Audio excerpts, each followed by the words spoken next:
amigos, en este video veremos los errores que condenaron a Napoleón Bonaparte a la derrota y fracaso. Antes de continuar, te invito a suscribirte a mi canal para más videos. Y si te gustó, dale like o la manito arriba. Napoleón cometió varios errores que lo llevaron al fracaso, a pesar que fue uno de los mejores estrategas de la historia. Aunque sus habilidades como gran estratega y estadista fueron quizá más limitadas porque le ganó su ambición al poder.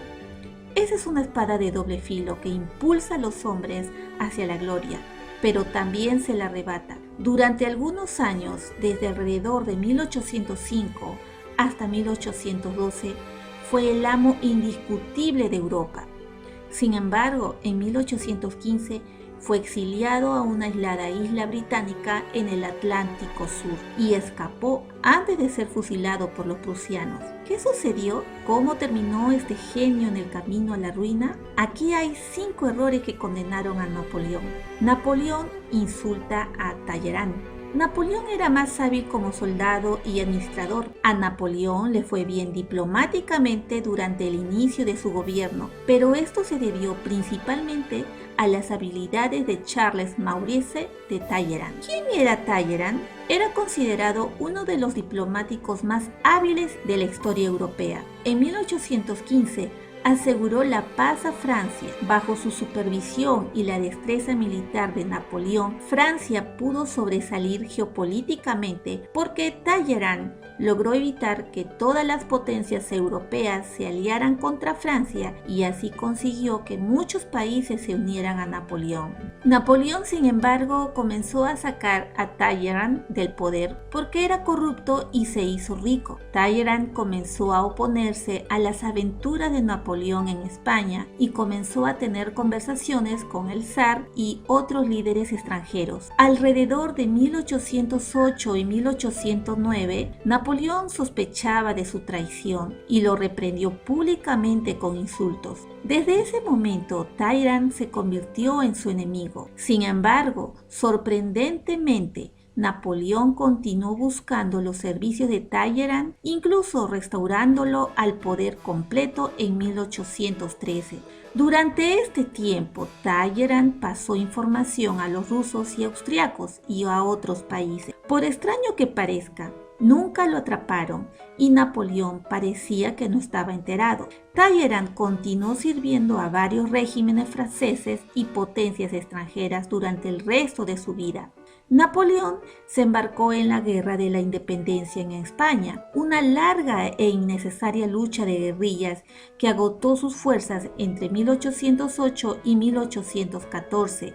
La Guerra de la Independencia marcó el punto en el que muchos de sus enemigos, tanto internos como externos, comenzaron a darse cuenta de sus ambiciones geopolíticas y comenzaron a planear derrotarlo. La Guerra de la Independencia llevó a pensar al zar Alejandro I de Rusia, Talleyrand y el general británico, el duque de Wellington, de que Napoleón no sabía cuándo detenerse. En 1807, Francia estaba en paz con todos sus vecinos, menos los británicos. Había derrotado a los austriacos, prusianos y rusos.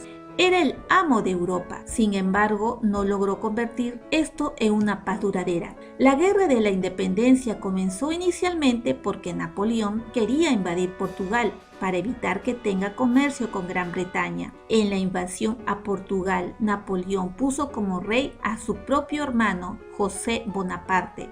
Inexplicablemente, Napoleón continuaría promoviendo y colocando a miembros de su familia que eran incompetentes para cargos en tronos por toda Europa, alienando a muchos países y aportándole pocos beneficios. En la misma España, las tropas francesas lucharon brutalmente contra bandas armadas y poblaciones civiles, lo que provocó su alejamiento de la población con Napoleón. Como es ampliamente conocido hoy en día, invadir Rusia con un gran ejército desde el oeste generalmente no es una buena idea. Sin embargo, eso no era tan conocido en 1812 y después de derrotar a los rusos en numerosas batallas campales en Alemania, Napoleón confiaba que ganaría en Rusia. Absolutamente, el primer error de Napoleón fue invadir Rusia. Era innecesario hacerlo. Napoleón tenía una razón principal, que era bloquear el comercio de Rusia con los británicos. Una vez que comenzó su invasión de Rusia con 600.000 hombres, ni el genio táctico de Napoleón logró que funcionara. Los ejércitos rusos siguieron retrocediendo y se negaron a luchar hasta la batalla de Borodino, cerca de Moscú. Posteriormente, Napoleón ocupó Moscú y pensó que obligaría a los rusos a llegar a un acuerdo. En cambio, los rusos incendiaron Moscú. Napoleón simplemente no pudo con los desafíos logísticos y problemas de un territorio geográfica y culturalmente distinto de las condiciones que había dominado antes. Napoleón no pudo lograr sus objetivos y en cambio se vio obligado a retirarse de una Moscú en ruinas y en época de invierno.